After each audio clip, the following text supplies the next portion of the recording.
자, 오늘 본문은 13절을 보기 전에 우리 하나님은 어떤 분이십니까? 우리가 성경을 펼치면 창세기 1장 1절로부터 사람의 천지 창조에 대한 말씀이 기록되어 있는데, 그 중에 마지막으로 대표적인 창세기 1장 26절로 이하에 있는 말씀을 보면은 하나님의 형상대로, 삼위 하나님의 형상대로 곧 우리가 사람을 만들자 해서 그들에게 육해로 하늘이나 바다나 땅에 있는 물속에 있는 모든 것을 그들로 통해서 다스리게 하자 하나님의 계획을 계획하시고, 마침내 하나님의 형상을 닮은 사람을 흙으로 빚어서 코에 생기를 불어넣어 인류의 시조인 아담과 하와를 창조했습니다. 그래서 하나님께서는 이 창조한 제1의 천지 창조를 하시면서 에덴 동산은 낙원이었습니다. 사망이 없는 인생으로 시작하게 하셨다는 겁니다. 사망이라는 것이 없었어요. 하나님의 계획은 영원히 살도록 에덴 동산을 창설하시고 다만 법 하나만 주면서 너희들이 임의적으로 이 모든 과실들을 먹으면서 살도록 하나님의 크신 은혜를 아담 부부에게 허락하셨습니다. 그렇지만은 그들이 범죄한 까닭에 사망이라는 것이 찾아오게 되었습니다. 그래서 오늘 본문 13절이 바로 그것을 설명하는 내용입니다. 이 13절이 뭘까요? 하나님은 알파요 오메가요. 곧 여러분 저 알파벳 숫자를 알파벳 단어를 보면은 여러분 이걸 잘 알지 않아요? 우리나라로 한글로 보면은 기역이 있으면 마지막 히읗이 있죠. 그래서 알파요 오메가라는 뜻입니다. 모든 인생의 문명의 언어의 시작도 하나님으로부터 시작됐다는 것이죠. 알파요 오메가요. 다시 말씀을 드릴까요? 우리나라 기역이 있으면 마지막 히읗이 있죠. 영어도 A가 있으면 마지막 Z가 있습니다. 이처럼 언어에도 시작에 있고 끝이 있다. 그러면서 나는 알파요 오메가요. 누가 그랬어요? 예수께서 나는 알파요 오메가다. 그리고 처음이고 마지막이다. 그리고 시작과 마침표다. 마침이 나에게 있다. 인생의 시작도 나로부터 시작되었다. 그런데 이 말씀이 무엇을 의미할까요? 13절이. 그냥 여러분 대수롭게 생각하지 마세요. 인생의 시작은 내가 시작하게 했다. 그리고 인생의 마침도 나에게 있다라는 말을 강조하는 것이고, 여러분이 잘못 이 문장을 이해하면은 하나님이 시작이 있으니까 하나님도 뭐 죽을 때가 있는가? 마칠 때가 있는가? 그런 뜻이 아닙니다. 인생을 표현하는 단어입니다. 왜 천지 창조를 했나? 그것을 우리에게 설명하는 내용인 것입니다. 하나님은 스스로 계시는 여호와라고 했지요. 그분은 영원부터 영원까지 스스로 지존하시고 자존하신 분이십니다. 그분은 인생처럼 죽음이라는 것이 없지요. 누구에 구해서 창조된 분이 아님이기 때문에 이 문장을 그렇게 이해하시면 아니 됩니다. 제가 주의를 드립니다. 인생에 대한 평가를 하나님이 하시는 내용이 13절입니다. 하나님은 영원히 존재하시는 하나님, 그리고 하나님 외에는 십계명에 나 외에는 다른 신이 없다라고 말씀합니다. 오늘날 지상에는 수많은 거짓신들이 난무합니다. 그것은 누가 그렇게 만들어가고 있을까요? 하나님의 피조물이었던 저 영적 세계에 하나님이 가장 아름답게 지었던 저 원수마귀 아침의 아들 계명성 모닝스타가 하나님 앞에 쫓겨나면서 이런 악한 못된 짓을 합니다. 그 영적 세계에 거짓 신들을 만들어서 하나님에게 다가가지 못하도록 미혹하고 있다는 것. 그래서 하나님 외에는 다른 참된 신이 없으며 이 세상에 있는 모든 신들은 다 마귀의 밑에 있는 절개들이요 귀신들이요 잡다한 거짓 신들에 불과하다는 것을 여러분들은 아셔야 할 것입니다.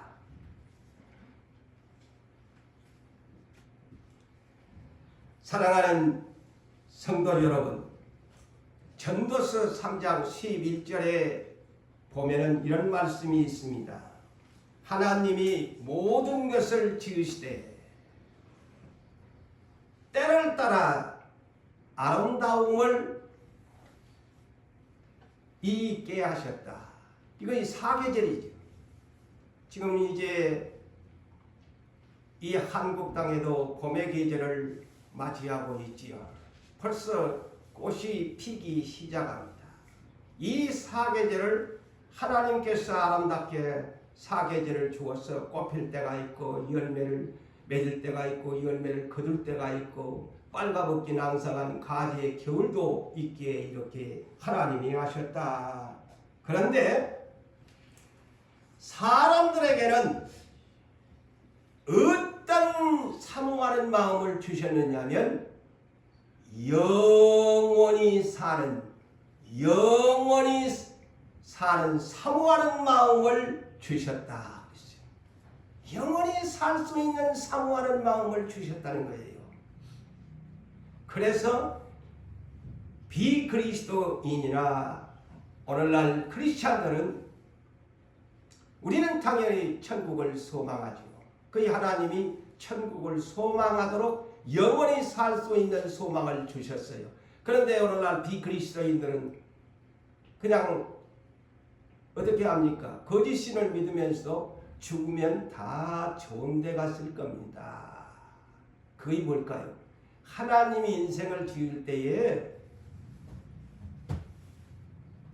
영원히 사는 사모하는 마음을 주셔서 그래요. 그래서 예수 믿지 않는 사람도 다 이루어하면서 좋은 데 갔을 거야. 좋은 데 가기는 뭐 좋은 데 가. 그것도 영원한 세계야. 지옥이 영원한 세계잖아요. 영원히 고통받는 나라로 간 거예요. 그래서 이 세상은 시험대예요. 70이요 간결하면 80인데 이 시간표가 영원한 세계 두 나라가 있는데 하나는 지옥의 나라고 하나는 천국의 나라예요. 그래서 잘 살아야 돼. 정말 선택 잘해야 되고 하나님 말씀대로 살아야 돼. 영혼을 뭐 지난날의 과거가 그 선택의 한순간이 얼마나 중요합니까?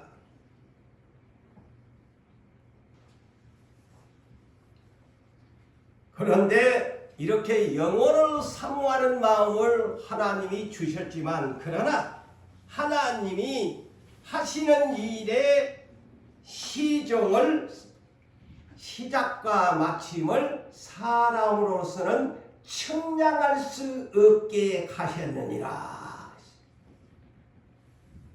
자기의 시종을 아는 사람이 있나요? 없습니다. 하나님이 영원히 사모하는 마음을 주시면서 시종에 대한 것은, 시작과 끝에 대한 것은 아무리 잘나고 똑똑하고 대통령이요 왕이요 부자요 잘난 사람 못난 사람 할 것 없이 자기의 시종을 측량하는 사람이 어디 있나요?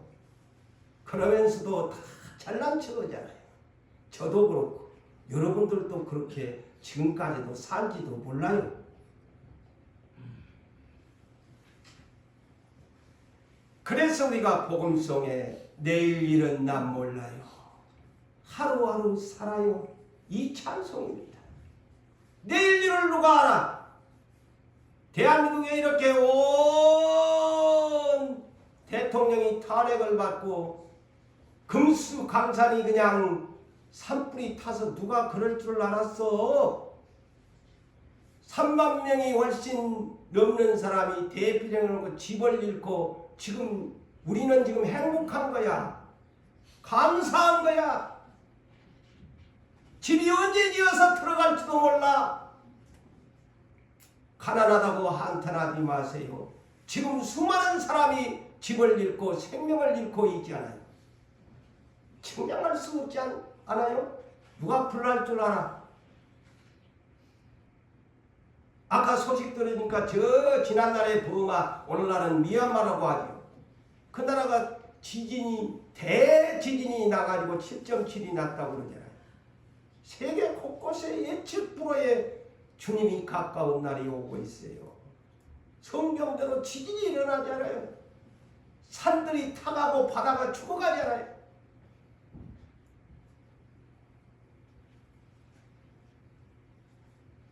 내가 언제 죽을런지, 내가 언제 병들어서 병원에 입원할런지, 내가 언제 망할런지, 우리 가족이 언제, 내 마누라가, 내 남편이, 내 자식이 어떻게 될지를 누가 알아요? 큰 소리 치면 안 돼요. 하나님 앞에서 겸손하게 사셔야 됩니다.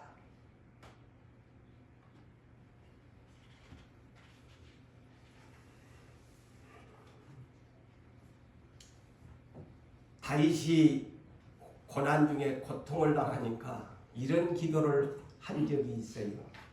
시편 39편 4절에 나의 총말과 연한이 언제까지인지. 자, 아까 그랬죠. 하나님이 측량할 수 없게 만들어놨다고 했어요. 사람에게. 하나님의 일의 시종. 근데 다윗은 고난을 당하다 보니까 저 역시도 그랬어요. 너무 고난이 길다 보니까 때로는 엘리야 같은 그런 심정을 가질 때가 자주 있었습니다. 여러분들을 바라보면 그래요. 여러분들을 보면 인간적으로 내가 독한 사람이 되지 못하다고 나 같은 종을 만나서 고난만을 당한가 싶어가지고. 다윗도 그랬어요. 나의 총말과 연한이 언제까지인지 알게 하사 그랬어요. 도대체 내 이 고난의 연한과 총말이 언제인지 알고 싶습니다. 내가 나의 연약함을 알게 하소서. 다윗이 그렇게 시편을 기록한 내용을 살펴볼 수 있습니다. 그러자 모세는 그 앞에 선지자입니다마는 시편 90편 10절에 이렇게 하나님의 뜻을 밝혔지요. 우리의 연수가 70이요 강건하면 80일지라도 그 연수의 자랑은 수고와 슬픔뿐이야. 내 날이 신속하게 화살촉처럼 날아가리이다. 저 인생도 언제 그렇게 신속하게 날아와 70대를 넘어섰습니다. 누가 그 연수를 자랑할 수 있나요? 모세가 남긴 시처럼 수고와 슬픔뿐인 인생입니다. 야곱도 잘난 척했지만 바로 앞에서 나는 험악한 세월을 나그네처럼 살았습니다. 그의 인생입니다.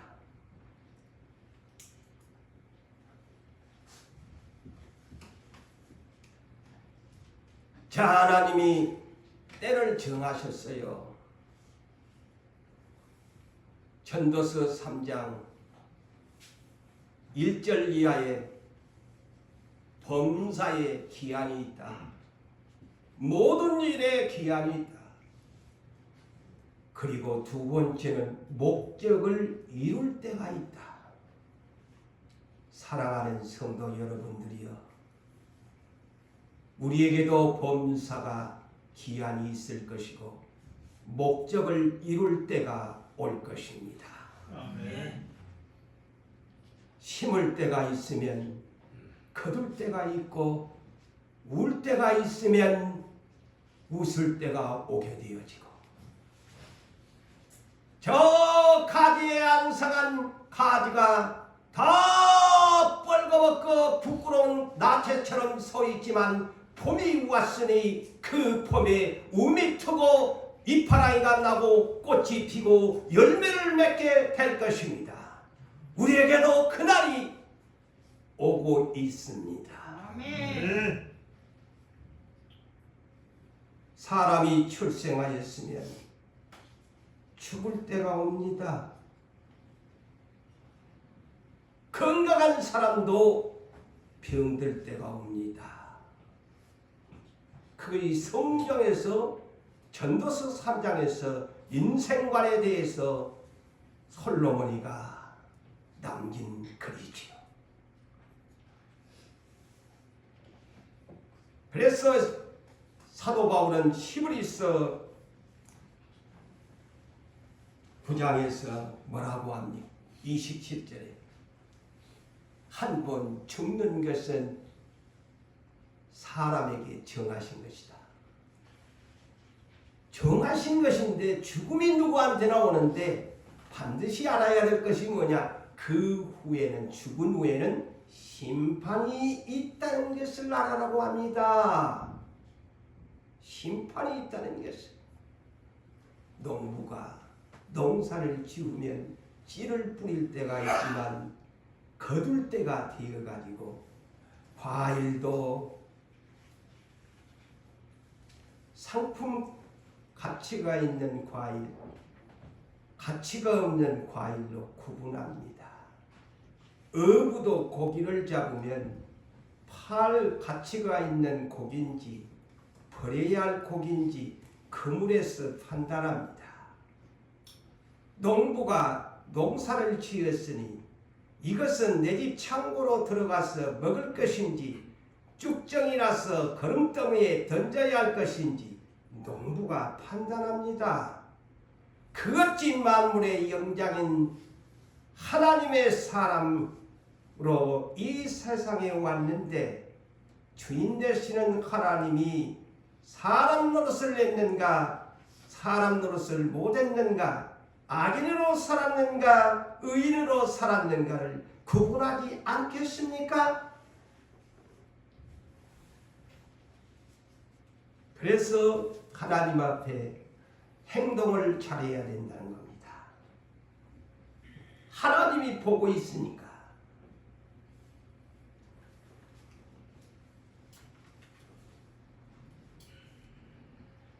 그래서 이사야 46장 10절과 11절에 이렇게 우리 하나님이 이사야 선지자를 통해서 예언하고 있습니다. 내가 시초부터 종말을 알렸다. 하나님은 시작부터 종말을 알렸다고 성경에 선포합니다. 종말을 알렸다.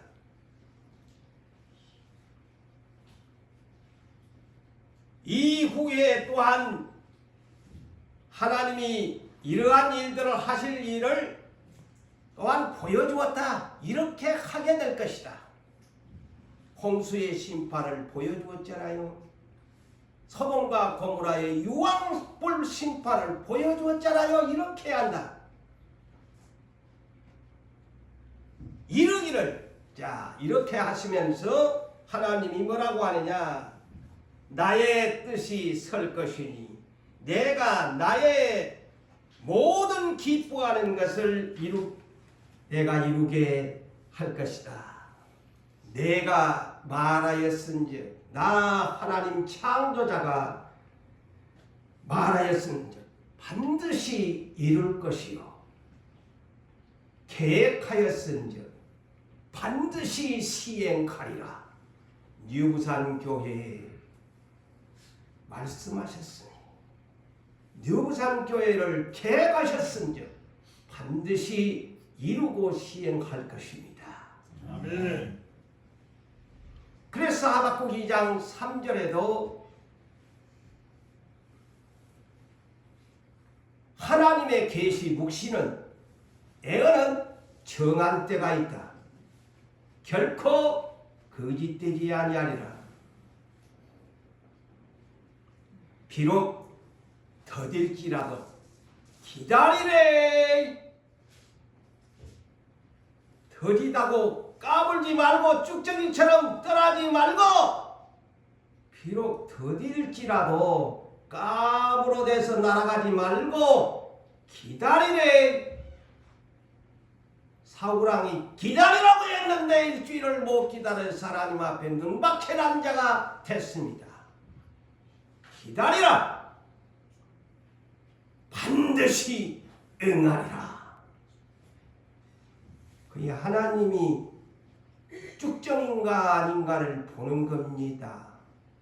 고재훈 목사가 이 시대에 맡길 만한 알곡인가 쭉정인가를 보지요.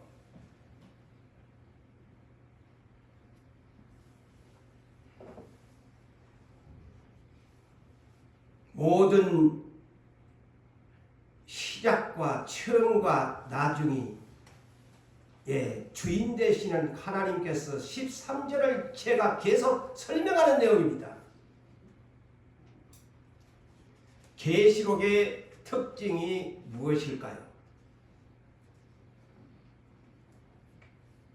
성경 65권이 있는데 마지막 66권인 요한 계시록의 특징은 이렇습니다.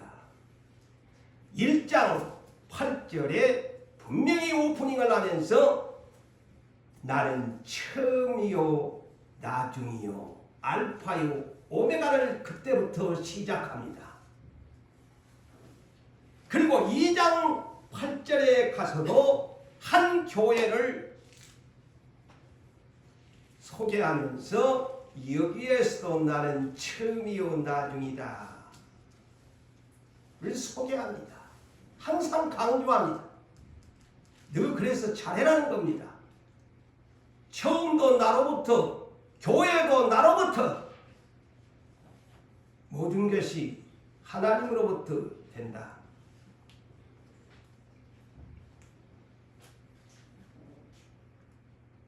그러면서 계시록 21장 6절에 그곳에서 나는 알파요 처음과 나중이되 다 이루었다. 주님이 그렇게 말씀하시니 항상 시작과 끝을 강조합니다. 그러면서 계시록 마지막 22장 20절 21절은 디 엔딩이지요. 뭡니까? 내가 속히 오리라. 주 예수여 오시옵소서. 마라나타. 이것으로 성경을 마침표를 찍습니다. 그래서 오늘 13절이 대단히 중요한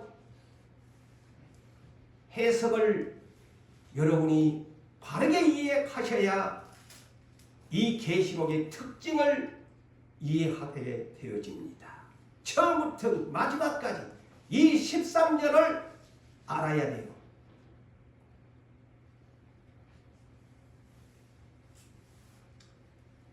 자, 아까도 제가 얘기했지요. 천지창조 제1의 천지창조, 동방땅 에덴 동산 낙원, 사망이 없는 것을 부부에게 선물로 주면서 번성케고 다스리라고 했어요.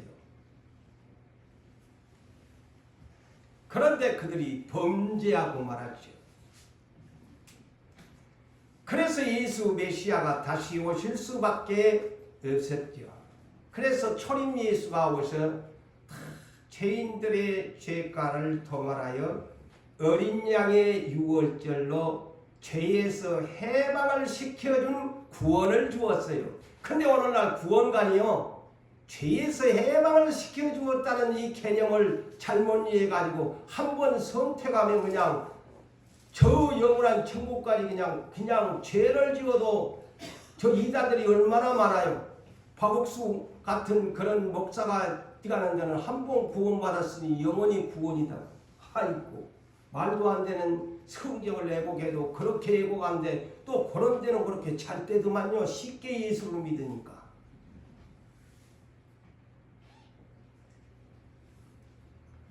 그러면서 요한복음 14장 1절로 6절에 그 유명한 말씀이 있지요. 내가 거처를 예비하러 간대. 이제 이 땅은 에덴 동산이 신라곤이 되어버렸고 이 세상은 어떤 곳이 되어버렸어요? 사망하는 곳. 사망하는 곳. 의인과 악인이 공존하는 세계가 되어버렸어요. 그런 것이 이 세상이 되어버렸어요. 그러다 보니까 이제 예수님이 내가 거처를 예비하러 간대. 그 거처 예비가 새 하늘과 새 땅, 새 예루살렘 성이죠. 그걸 예비하면 천사들 데리고 하나님의 나팔 소리와 함께 너희 다시 데리러 올 것이되 하늘의 소망을 가져라. 그 예수님의 복음의 핵심입니다.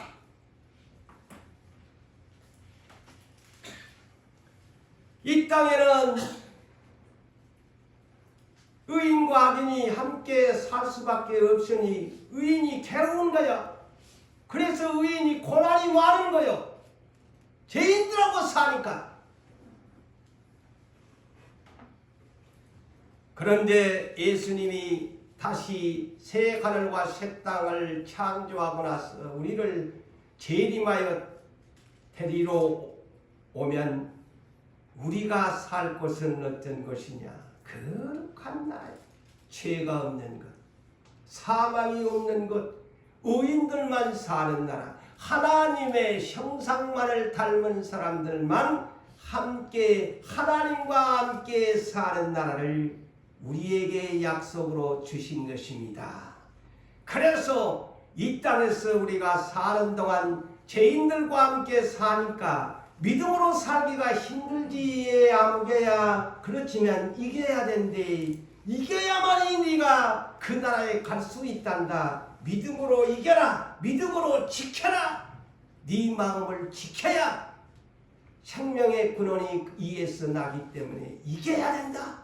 그래야 죄가 없는 거룩한 나라, 하나님의 영상의 자녀들만 사는 나라, 새 하늘과 새 땅을 너에게 약속의 유업으로 줄 거야.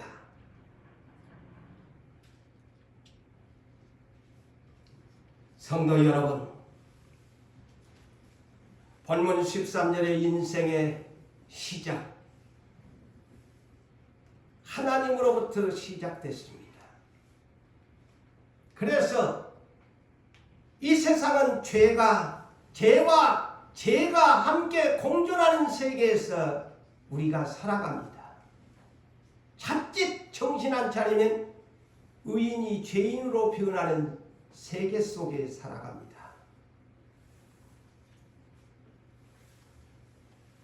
그래서 우리 하나님께서는 우리에게 인생이 다 죄악 중에 출생했기 때문에 자, 하나님이 우리가 죽게 되면, 사람이 죽게 되면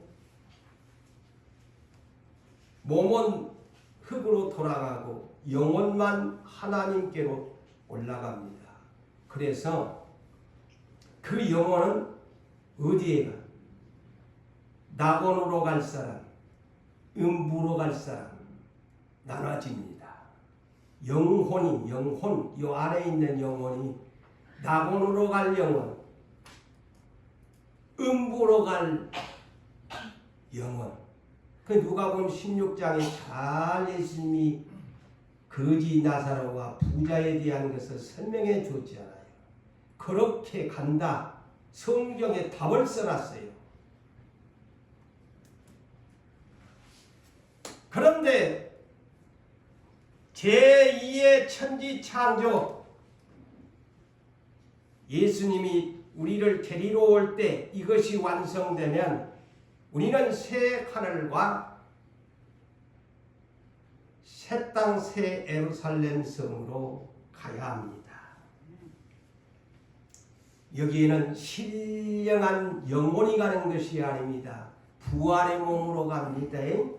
지금은 어디 가냐? 예수 믿다가 그리스도 안에 있는 사람은 낙원으로 가, 영혼만 가. 이것도 모든 사람이 설명해 줄 수 있어야 돼요. 성경을 알면. 예수님이 오면 우리는 부활해 가지고 신령한 몸으로 새 하늘과 새 땅으로 갑니다. 그러면 마귀놈은 지금 싸돌아다니는데 지금도 이 자리에 와 있을 것인데 누구한테 붙을까 하고 지금 그냥 졸게 만들까, 뻘 생각만 하게 할까, 지금 마귀놈이 옆자리에 와서 지금 미혹하고 있는지 몰라. 그런데 마귀놈도 이제 끝이 와. 마귀놈도 끝이 와. 저것들은 끝도 없나 하지만 하나님의 계획은 새하늘과 새 땅에 당신의 백성들 어린 양 예수의 신랑 만나게 혼인잔치 베풀고 나서 마귀놈도 이제 너도 마침표야 잡아가지고 저 사망과 음부의 영혼들까지 부활시켜가지고 마귀놈과 함께 영원히 고통받아라 유황불못에 던져버린다고 했습니다. 이것이 하나님 인생의 시작과 끝의 결과입니다. 거의 성경의 시간표입니다.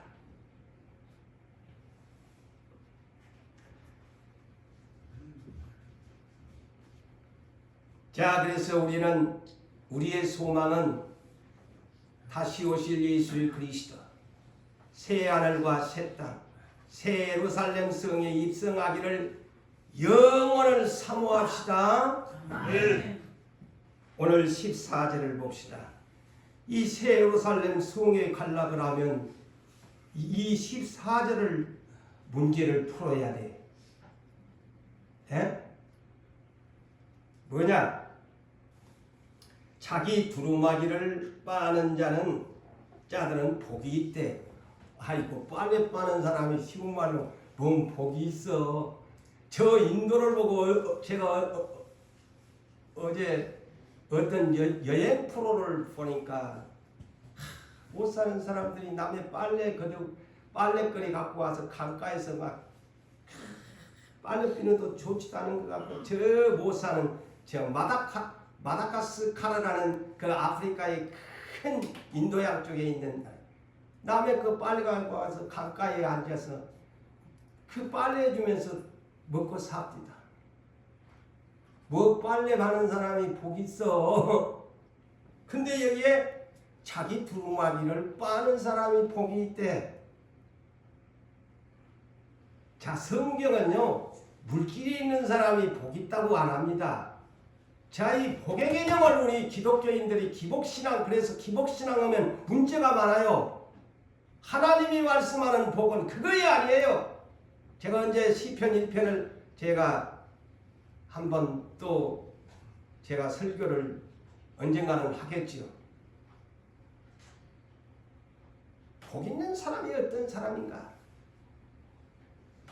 자기 두루마기를 빠는 사람이 복이 있대. 이는 그들이 자기 옷을 빨아야 생명나무에 나아간대요. 생명나무에 나간다. 생명나무.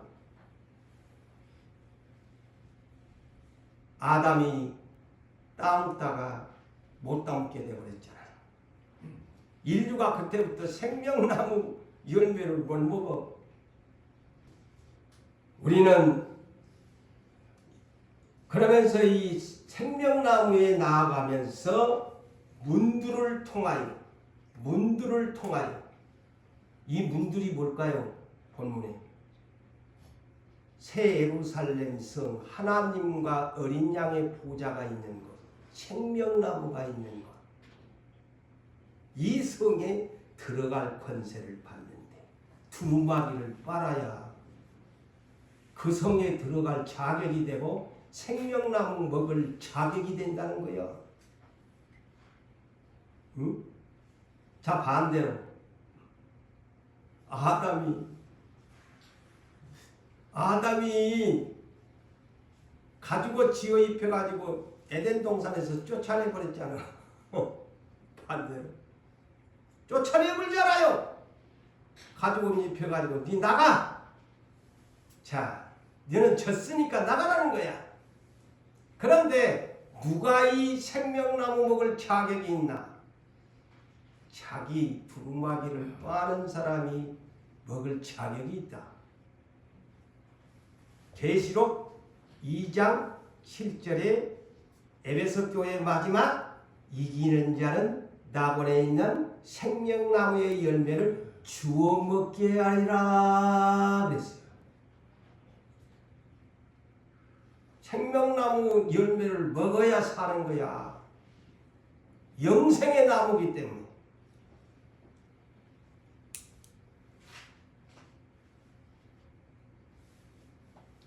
두루마기, 한마디로 세상에서 말할 때는 두루마기를 옛날에 지난날 시대에는 두루마기라고 했지요. 사람들이 입고 다니는 두루마기, 겉옷, 이걸 두루마기라고 말을 합니다.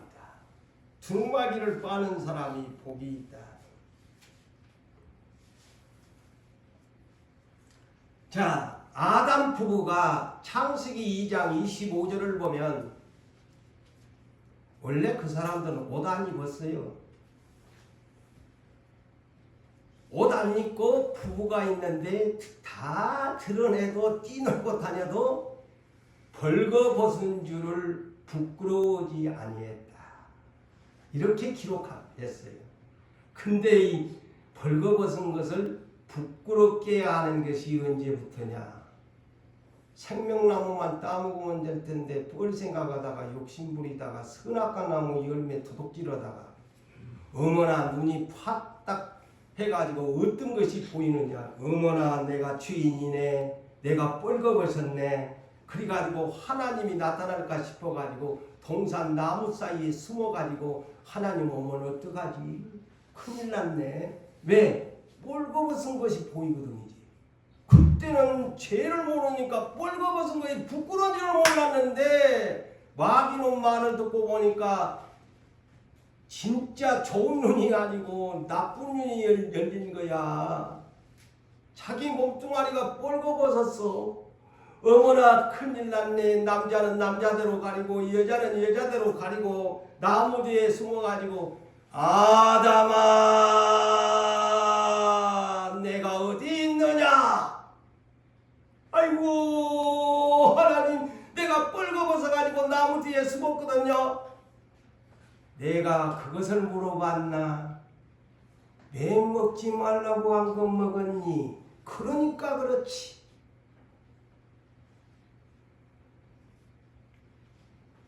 오늘날 이 문제가 다 우리가 하나님을 믿을 때 손대지 말아야 할 것은 손대지 말아야 돼요.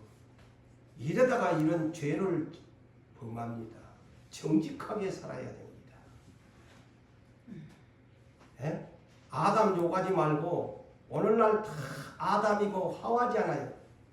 다 이런데 뻘 욕심 부리다가 하나님 앞에 맨날 하는 소리가 주여 오늘 하루도 돌아보니까 나는 죄인이었고 나도 모르게 그냥 입술로 지금 맨날 그런단 말이에요. 그러니까 또 가서 내일 가서 또 그런단 말이죠.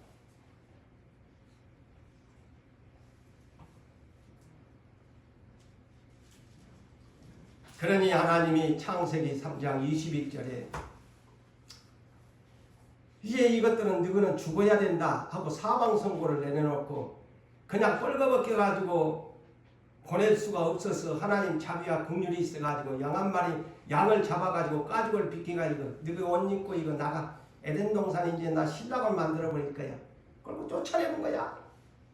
거의 최초의 3장 21절 가죽 옷을 지어서 입히게 내보낸 거야.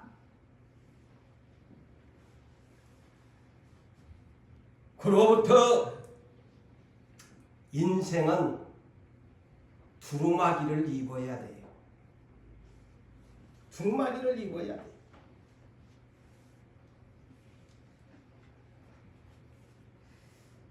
두루마기를 세탁하면서 살아야 돼요. 여러분 겉옷 안 빨면 냄새나지 않아요? 저 노숙인들이 안 하면 막 냄새난다 그러잖아요. 옷 빨아입어야 되잖아요. 그러면 속사람 영혼의 옷도 빨아입어야 돼요.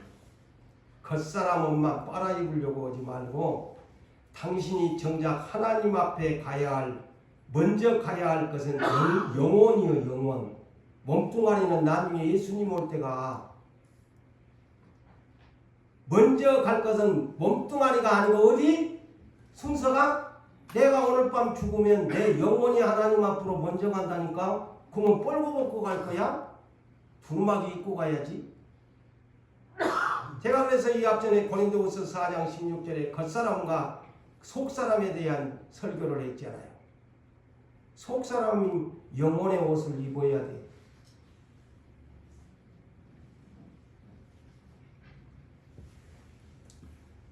그래서 계시록의 또한 두 번째의 특징이 일곱 교회에 대한 평가서잖아요. 근데 오세 문제가 두 군데가 달라집니다. 그 일곱 교회 중에 심각한 문제예요. 이걸 농담으로 우리는 그래서 신부탄장사. 당신부터 신부탄장이라. 계시록 3장 4절과 5절에 보면 이 교회는 사대라는 말은 살아있는 교회라는 이름을 붙여놨는데 실상은 죽은 교회다. 평가를 해버려요. 죽은 교회래. 더 충격이 뭐냐? 왜 죽은 교회냐?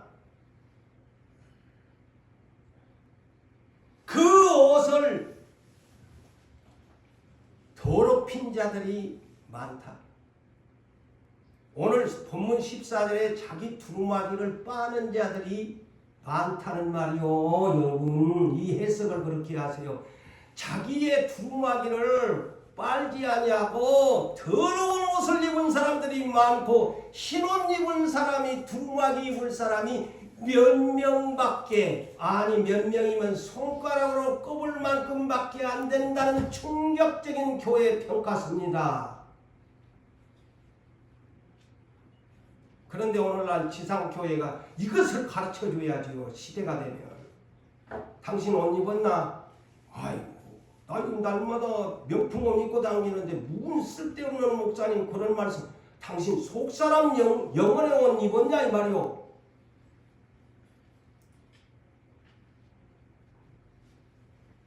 자 부작교회 라오디게아 교회 부족함이 조금도 없대. 잘 사는 교회야. 그런데 성령님의 평가서는 네 뻘거벗었대. 흰옷 좀 사서 입으래. 오늘날 우리 크리스찬들이 세상에서 저 역시도 마찬가지고 이 겉옷에만 치장하지 마시고 옷 사입으려고 생각하지 말고 속사람 영혼의 옷 사입기를 원합니다. 아멘. 아멘. 사서 입으라고 하잖아요, 하나님이. 오늘날 이런 설교 과연 이 시대의 목사님들이 얼마나 하실까? 속사람 영혼의 옷을 사서 입으라고, 두루마기를 빨아라고. 아마 그이가 속사람 영혼의 두루마기를 빨려고 하는 사람들이 얼마나 있을까요?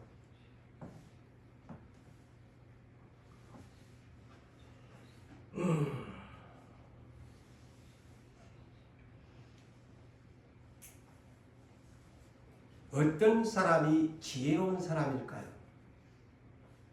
어떤 사람이 어리석은 사람일까요? 야고보서 3장 17절에 이렇게 말씀합니다. 위로부터, 하늘로부터 오는 지혜가 있는데 가장 첫째 넘버원이 성결이다. 알아놓으세요. 이 사람이 가장 지혜롭게 사는 사람이에요. 나는 성결하게 깨끗하게 내 두루마기를 빨아입고 살아야 돼. 농담으로 들으시니까 제일 지혜로운 사람이 첫째로 성결이다 그랬어요. 두루마기를 빨아입는 사람입니다. 이 지혜를 여러분이 깨달으셔야 돼요. 어떤 옷을 사서 입을까? 하나님 나라의 거룩한 옷을, 예수의 옷을 사서 입을 수 있어야 합니다.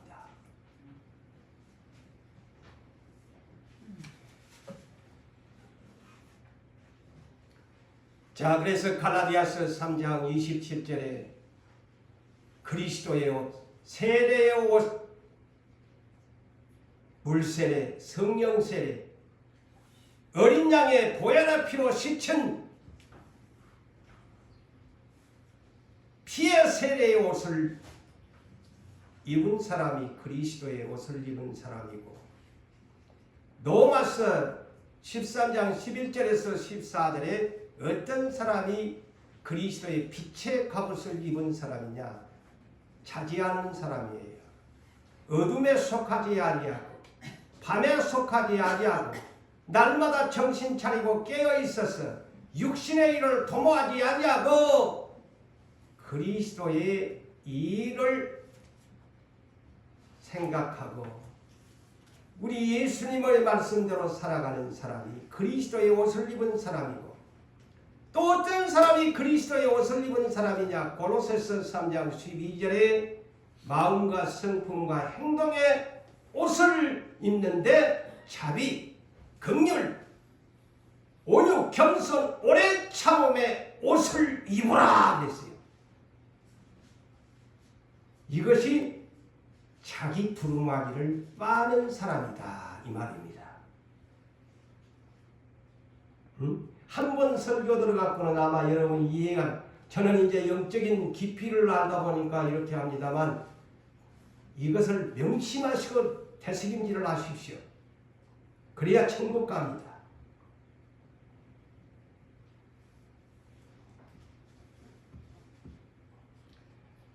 아까도 얘기했습니다만 겉사람의 옷, 속사람의 옷. 겉사람의 옷은 우리가 매우 날이면 날마다 신경 쓰는데, 날마다 새로워져야 할 속사람의 영혼이 입는 옷은 신경도 쓰지 아니하고 내버려 둔다면 이 사람이 지혜로운 사람일까요? 가장 크리스찬으로서 어리석은 사람이에요.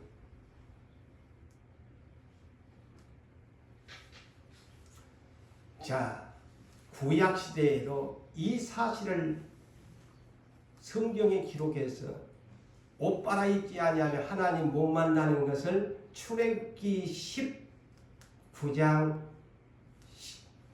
19장에서 소개합니다. 10절에서 11절. 자, 광야교회가 드디어 구원을 받아가지고 약속의 가나안 땅으로 가다가 모세가 이제 하나님의 율법을 받으려고 시내 광야에서 다 이스라엘 백성을 진을 치고 모세가 40일을 작정하고 시내산에 올라갔을 때에 여호와 하나님이 강림을 시내산에 강림하고 백성들을 만나기를 원합니다. 이럴 때 우리 하나님이 모세에게 이렇게 나를 만나려면 자 두루마기를 빨아야 한다고 합니다. 오늘 본문을 제가 성경에 있는 대로 가르쳐 주는 거요. 오늘과 내일 다 집구석에 가서 너희들의 옷 다 빨아라. 빨아서 깨끗하게 입어라. 그리고 사흘째 되는 날 그 옷을 입고 내가 시내산에 강림할 테니까 나를 맞이해라. 이것이 최초의 구약의 신부 탄장의 준비를 하라고 합니다. 예수님 오실 때 바로 이 말입니다. 옷 갈아입어라. 옷도 빨아입지 않는 사람이 네 주님을 맞이한다고 웃기고 있네. 못 간다.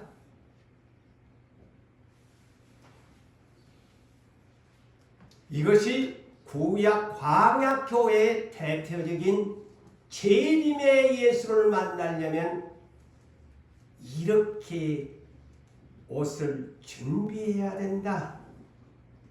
요구산교회 신부 단장서라고 하니까 뭐가 좀 잘못된 거 아니야? 아니잖아요. 제가 설명하는 게 구약에도 이 광야교회에 나 만나려면 옷 깨끗이 빨아입고 만나라고 그러잖아요. 율법 시대에도.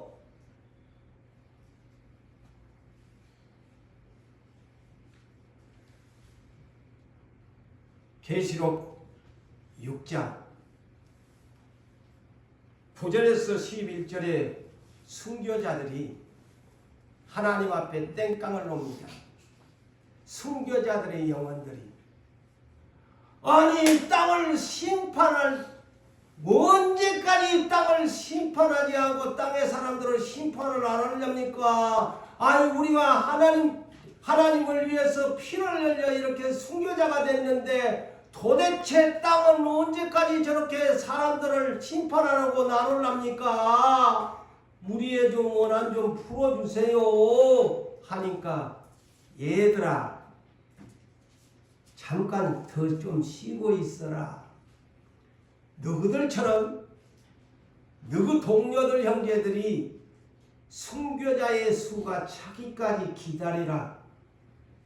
그러면서 흰 두루마기를 그 순교자들의 영혼들에게 주면서 기다리라. 좀 더 쉬어라. 너희처럼 마지막 때까지 순교의 피를 흘릴 사람이 있으니까 그때까지 기다려줘 그랬어요. 이 비밀입니다. 이제 마지막 때까지 죽어야 될 사람들이 있어. 천년왕국에서 왕으로 할 사람들이 있어요.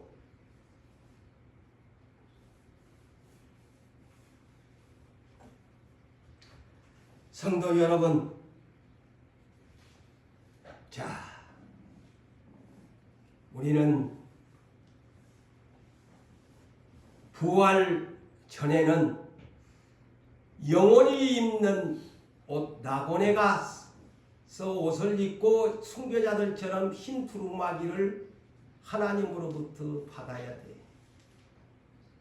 그런데 부활 전 옷과 부활 후의 옷이 달라요. 부활 전에는 겉사람에 대한 행위를 봐서 그 속사람 영혼의 옷 두루마기로 표현됩니다. 그런데 어린 양 예수가 다시 오면 부활의 몸은 어떻게? 흰옷으로 묘사합니다.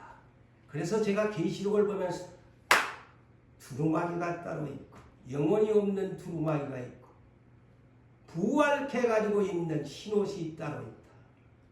그래서 예수님이 이 부활의 옷을 미리 보여주었어요. 어디에? 성경에 답이 있더라고. 마가복음 9장 1절로 3절에 살아가는 세 제자만 데리고 높은 산에 올라가서 예수님이 장차 자기가 죽을 일이지 않아요. 부활 것을 먼저 보여줍니다. 세 제자 앞에서 자기 몸이 변형됐는데 어머나 그 옷이 광채가 나더라. 광채가 난다는 것은 빛나다라 이 말이죠. 그런데 그 옷이 광채가 얼마나 빛난지 세상에서 빨래하는 사람들이 그렇게 희귀할 수 없이 매우 희었더라. 부활의 몸, 부활의 이것이 계시록 19장 8절의 답이에요. 뭐라고? 옳은 행실을 한 사람 빛나고 깨끗한 세마포의 옷이다. 이것이 흰옷입니다. 이것이 장차 부활할 흰옷을 입게 되는데 네가 부활의 흰옷을 입기 전에 네 두루마기를 빨고 살아라. 네 속사람 옷 좀 입어래 빨아가지고 그 얘기입니다. 사랑하는 성도의 말씀을 맺습니다. 우리는 새 하늘과 새 땅을 사모합시다. 하나님이 영혼을 사모하는 마음을 주셨으니 우리는 천국을 영원토록 사모해야 될 것이 아닙니까? 그곳에 우리의 두루마기 영혼이 입는 속사람의 두루마기를 날마다 제자가 돼서 빨아 입어서서 장차 예수님 올 때 우리 주님으로부터 아내되어 빛나고 깨끗한 세마포의 옷 흰옷을 선물로 받으시기를 주님의 이름으로 축원합니다.